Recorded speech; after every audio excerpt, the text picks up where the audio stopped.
We are surrounded with books, that's a great blessing, but it can also be a stumbling block for a young man who was not sure of the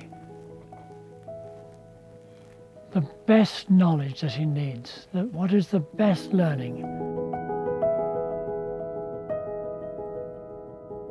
The best influences in terms of books are the sort of thing a good seminary will advise us on. And if the advice is coming from men who are imbued with a sense of the importance of those things, that has an impact additional to what any book can have. And it's a very valuable influence, often a lifelong influence. So our instructors are not infallible guides. No one is in that position, but they are there to stimulate us in the right direction and to make sure that we learn to be disciplined in our study. Dr. Lloyd-Jones would say sometimes personally that when he, after a good Lord's Day, when he's been helped and felt he's had liberty and there've been good congregations, to take up the life of someone like Thomas Charles, biography, is bring you down to size, to read good books.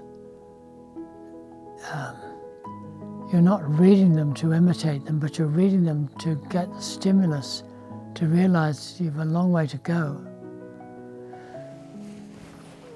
So biographical reading is very important.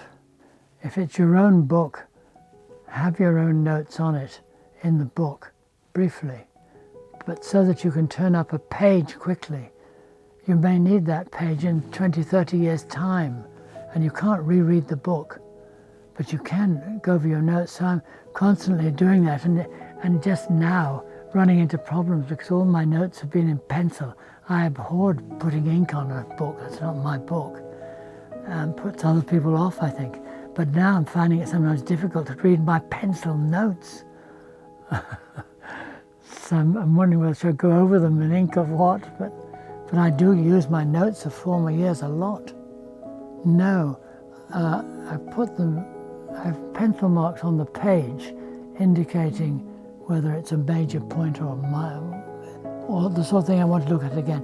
And then I put briefly in the back of the book the reason why, what my note is about. It has to be very brief, otherwise it holds you up so much, doesn't it?